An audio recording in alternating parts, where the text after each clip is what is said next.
Il y a un paquet de choses qui me manquent vraiment pas.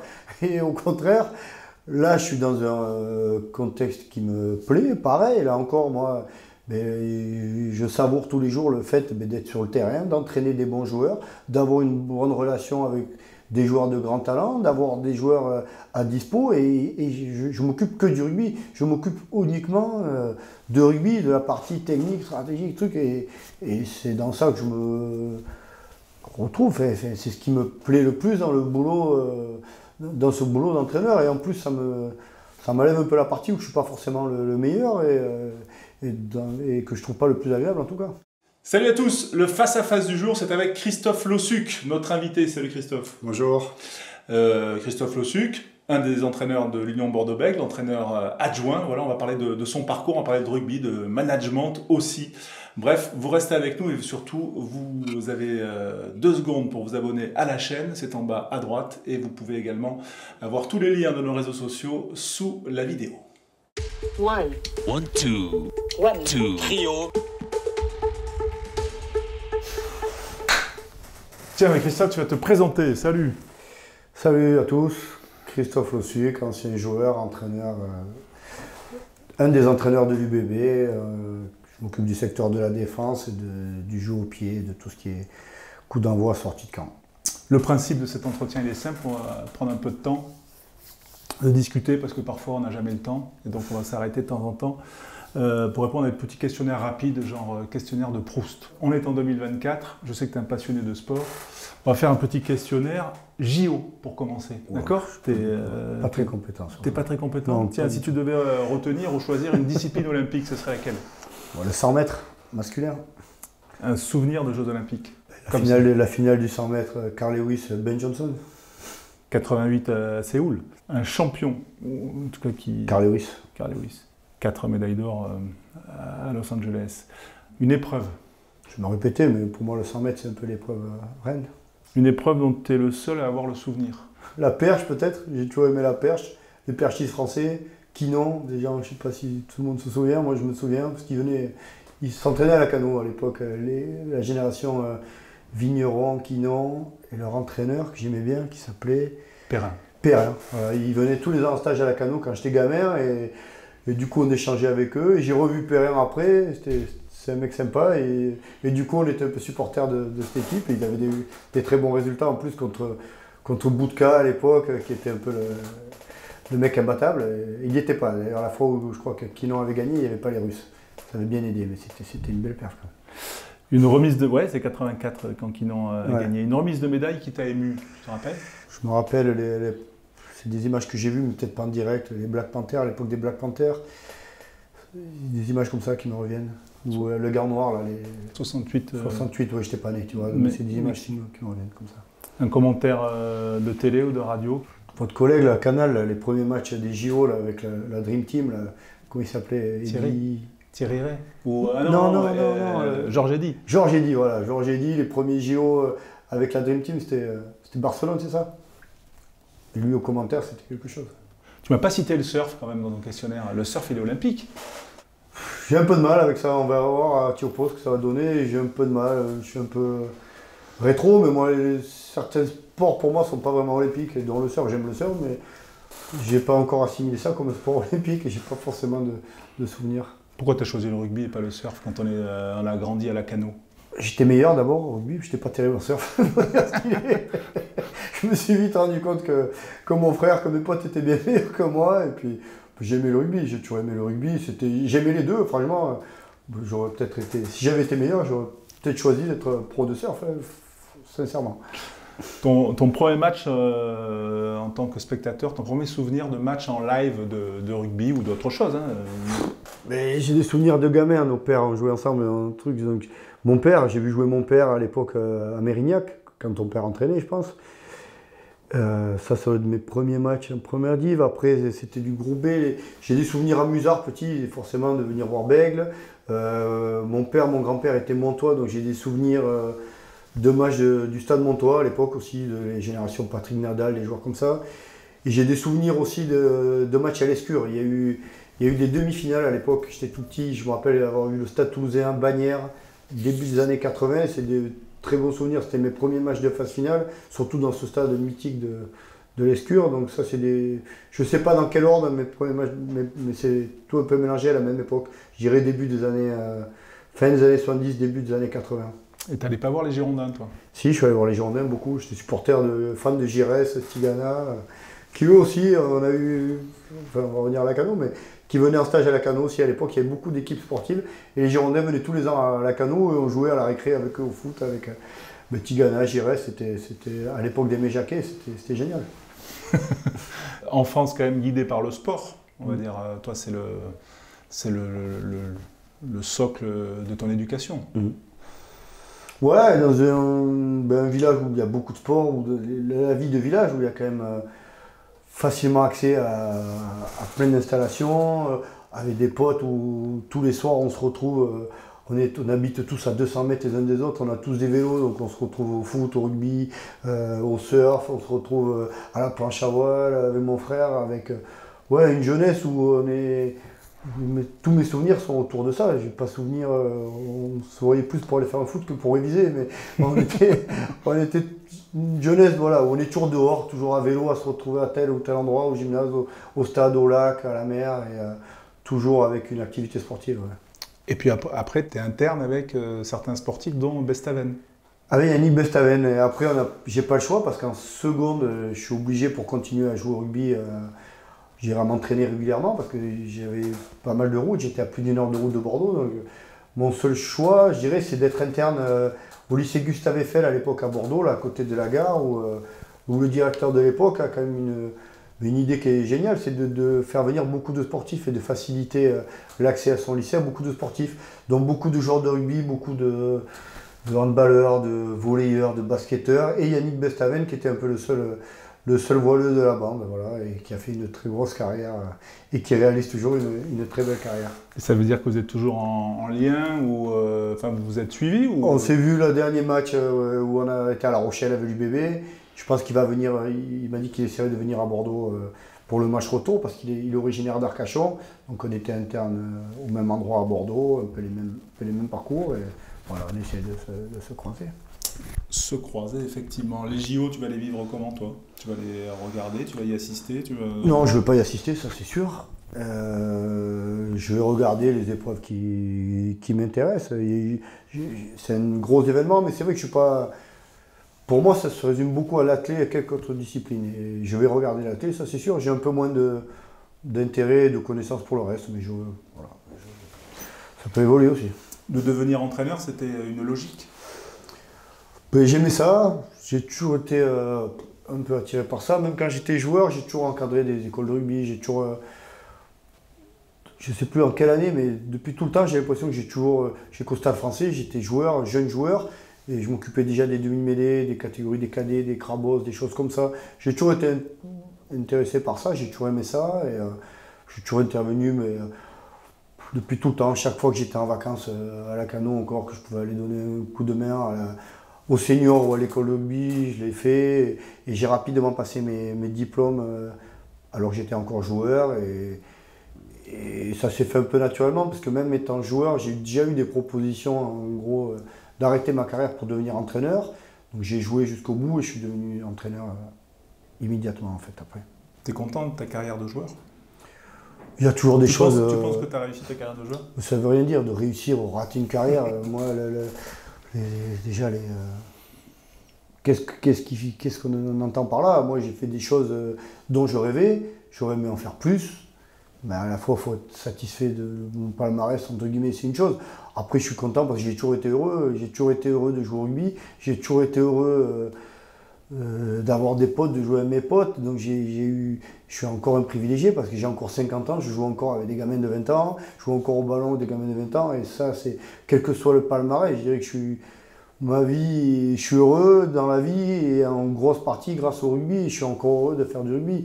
Donc j'aurais pu avoir, forcément si on met tant de titres, tant de trucs en comparaison avec certains, ça peut être mieux, ça peut être moins bien, faut pas se plaindre. Ce que je sais, c'est que j'ai toujours été heureux de faire ce que je fais et ça c'est le principal. Bon, qu'est-ce que tu retiens de ta première période d'entraîneur là, de 2008 à 2013 entre Brive et le Stade Français? Entraîneur adjoint? Ouais, entraîneur adjoint, entraîneur principal un peu à la fin au Stade Français. Un peu de tout en fait. Un changement de vie, c'est un passage qui n'est pas toujours évident et qui est beaucoup plus compliqué. Et on est quand même bien moins heureux quand on est entraîneur que joueur. Je dirais que joueur, c'est encore un peu l'adolescence. On est encore plein d'insouciance. On joue, on vient déconner, on gagne, on perd. Etc. Il y a un changement et on rentre un peu dans la vie adulte quand on est entraîneur avec des présidents, avec des journalistes, avec des gens avec qui ça se passe pas toujours bien. Et c'est un peu le revers de la médaille. Et c'est le côté qui n'est pas toujours le meilleur côté du rugby. Et on apprend un peu à découvrir ça quand on devient entraîneur. Et donc il y a forcément, je ne vais pas cracher un soupe, il y a des bons côtés, des très bons souvenirs. Moi j'ai toujours eu des bonnes relations avec les joueurs que j'ai entraînés, n'importe où. Et ça c'est quelque chose dont je suis plutôt satisfait. Pas toujours avec le reste. Mais le principal pour moi, c'est mes relations avec les joueurs. Et je pense que je n'ai pas la prétention d'être un grand entraîneur, d'avoir fait que des bonnes choses. Mais je pense que je peux voir à l'heure actuelle, ça fait 15 ans que j'entraîne, tous les joueurs que j'ai à un moment donné entraînés, j'ai une relation qui est. Je prends plaisir à les retrouver. Je pense que c'est réciproque. Et voilà. Et ça restera des bons souvenirs et une part de réussite et de bonheur dans ma carrière d'entraîneur. Après, il y a beaucoup de choses qui sont un peu décevantes. Quand on passe de l'autre côté. Voilà. Comme quoi, par exemple? Des relations, des critiques, comme tous les entraîneurs, je me suis fait virer parce qu'on est tous, on finit toujours par être viré. Il n'y a pas un entraîneur qui finit pas par être viré. Donc je crois qu'il y a eu Guy Novès dans l'histoire, ça sera peut-être le dernier entraîneur qui ne s'est pas fait virer de son club. Après, c'est compliqué. Mais donc on finit toujours par être viré de manière toujours arbitraire, pas forcément méritée, pas forcément justifiée. Donc il y a des choses qui sont. On mélange un peu tout après. Quand on est entraîneur, on est mêlé un peu à des choses auxquelles on n'avait pas pris conscience avant. C'est de la politique, c'est de la finance, c'est du marketing, c'est de l'image. Plein de choses comme ça dont on se fout éperdument tant qu'on est joueur. Les joueurs, tant qu'on est bon, on ne nous fait pas chier. On est facile à estimer. Parce que pour moi, j'aime les joueurs et j'aime être au contact encore des joueurs. Pour moi, c'est le seul truc qui a de la valeur, c'est les joueurs à l'heure actuelle. Un joueur, on ne peut pas mentir. On ne peut pas mentir. On est joueur, on est bon, on n'est pas bon. On est évalué toutes les semaines. Il n'y a pas de carrière, je dirais, d'escroc, d'usurpateur. Un mauvais joueur, il ne fait pas carrière. Il est jugé que sur ses performances. Entraîneur, c'est beaucoup plus compliqué.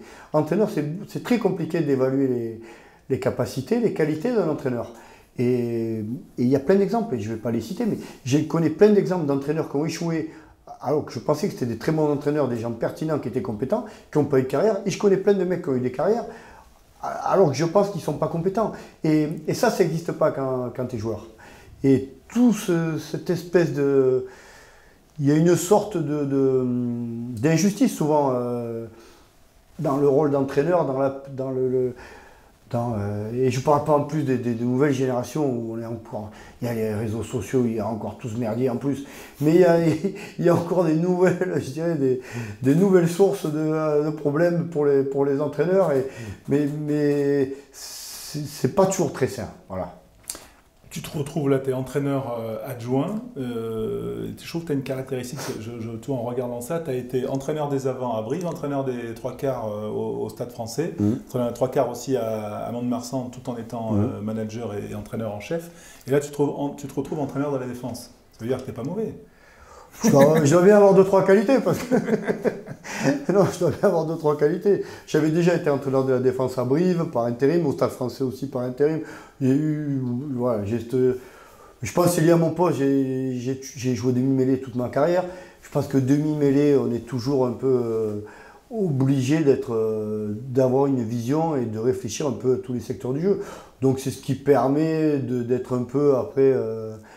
Touche à tout comme entraîneur et d'avoir un peu une connaissance globale de ce jeu qui permet, moi comme d'autres demi-mêlées, d'être capable d'entraîner les avants, la défense, l'attaque, les trois quarts, le jeu au pied. Voilà, des secteurs qui sont assez variés. C'est plus compliqué pour. J'ai pas connu beaucoup de piliers qui entraînaient les trois quarts, ni de trois quarts entraîner la mêlée. Donc je pense que c'est lié à mon poste. Oui, couteau suisse. Mais c'est plus lié à ma formation et à mon poste. La période de Mont-de-Marsan, 2013-2019, tu as entraîné Mont-de-Marsan, club de Pro D2, avec qui tu as eu des résultats quand même assez constants. C'est ta plus belle réussite d'entraîneur? Je sais pas, c'est difficile à comparer telle expérience. C'est tellement différent les contextes. Moi j'ai entraîné Brive, j'ai entraîné Paris, j'ai entraîné Mont-de-Marsan, Agen. C'est des périodes et des contextes qui sont tellement différents, des effectifs qui sont tellement différents, des objectifs qui sont tellement différents. C'est compliqué. Ce qui est frustrant quand on est entraîneur, c'est que souvent on arrive, on n'a pas un effectif qu'on a choisi, on n'a pas forcément les moyens dont on a besoin, qui ne sont pas forcément en corrélation avec les objectifs qu'on nous donne. Ma période à Mont-de-Marsan, elle est là où elle a été plaisante et agréable, et c'est pour ça que j'y suis resté, c'est que les objectifs qui étaient les nôtres étaient tout à fait atteignables par rapport aux moyens qui étaient tout à fait modestes du club. Donc j'avais pas un président qui me tapait dessus dès qu'on perdait, parce qu'on était peut-être à l'époque la 10e masse salariale, ou 9e ou 12e, ça fluctuait. Et puis on avait un contrat qui était sain, c'est-à-dire que je pense que les dirigeants et le président savaient que je faisais de mon mieux, avaient les problématiques, les contraintes et aussi les atouts du club, qui nous permettaient, par d'autres moyens, qui nous permettaient, par de la formation, par une espèce d'état d'esprit un peu particulier, par une espèce d'atteindre des objectifs qui étaient plutôt bien, mais qui étaient réalisables. Donc j'ai passé des très bonnes années à Mont-de-Marsan, parce que d'abord le club était agréable, mes relations avec les dirigeants étaient saines, mes relations avec les joueurs, j'avais un groupe de joueurs que j'adorais, avec qui le courant passait, qui a été renouvelé, avec qui on a toujours intégré des jeunes qui réussissent encore aujourd'hui, et c'est une forme de fierté. Bien sûr, on n'est pas monté, on a échoué 4 fois proche de la montée, et ça reste c'est forcément un échec. On a perdu une fois d'1 point, une finale d'accession de manière en plus pas méritée, je trouve. Donc il y a forcément une frustration, mais le retour, c'est 6 années, 6 saisons heureuses, et je suis heureux de voir encore que après 4-5 ans après mon départ, mais le club fait encore partie des épouvantails de ce Pro D2, avec toujours le plus petit budget, avec toujours la plus petite masse salariale, et c'est, je suis peut-être le seul à dire ça, mais Mont-de-Marsan sur les 15 dernières années, c'est le meilleur club rapport qualité-prix professionnel de France.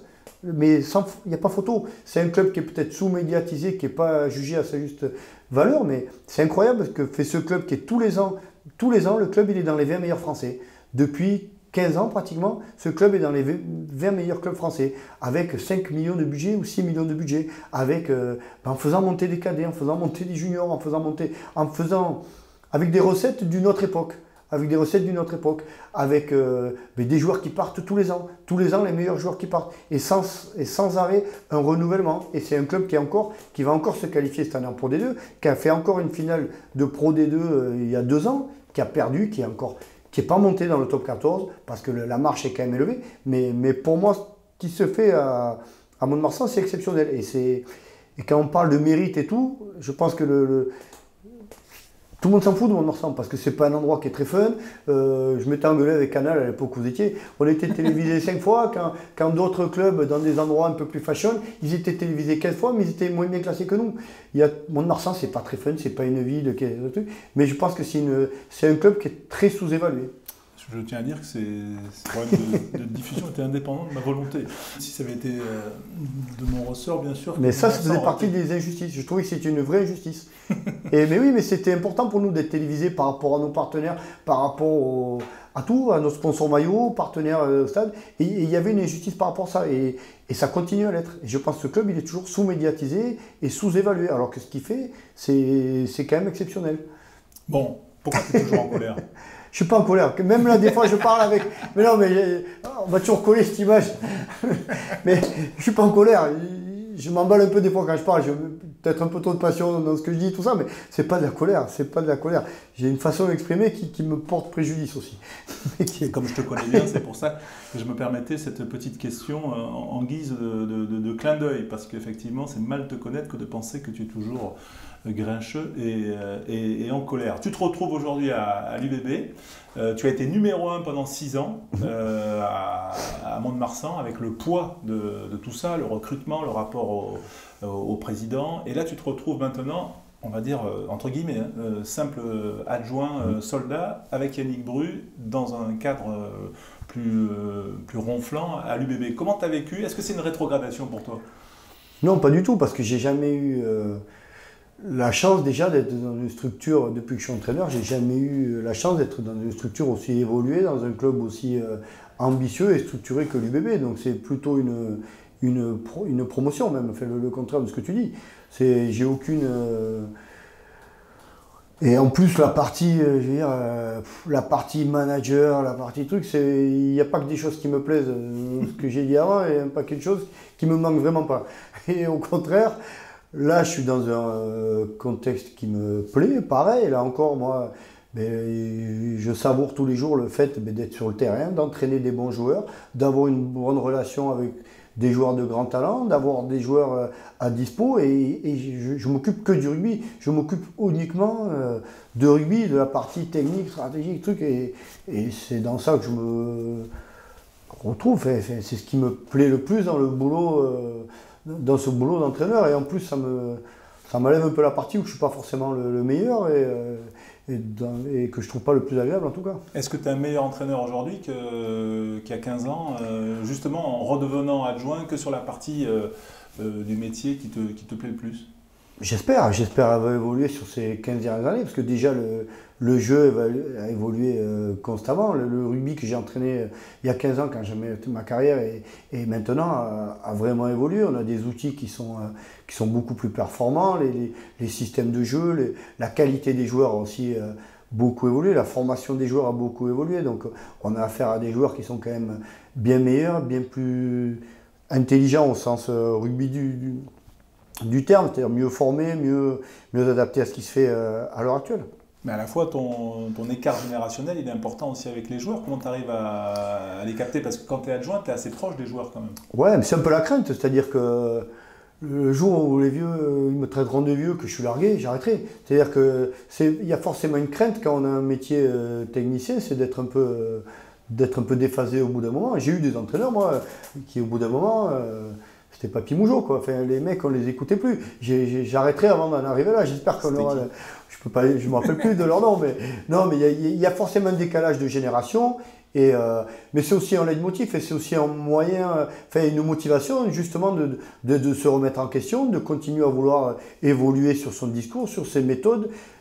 Moi, je pense que la priorité... Moi, j'ai toujours aimé les entraîneurs qui m'apportaient quelque chose, qui me donnaient des éléments pour progresser, ou à moi individuellement, ou l'équipe.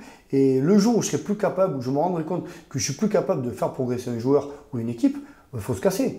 Au bout d'un moment, il faut se casser, parce que j'ai connu ça. J'ai connu des entraîneurs comme ça, au bout d'un moment, ils sont sympas, je veux bien boire un coup avec lui, mais au niveau du rugby, s'il est nul, j'ai plus envie qu'il m'entraîne. J'ai pas envie d'arriver à ça, et ça arrivera, parce que c'est inéluctable. Du coup, quel rapport tu as avec Yannick, puisque tu as vécu ce qu'il vit Du coup, est-ce que tu restes vraiment que sur ton périmètre, ou alors vous avez une relation de confiance plus large?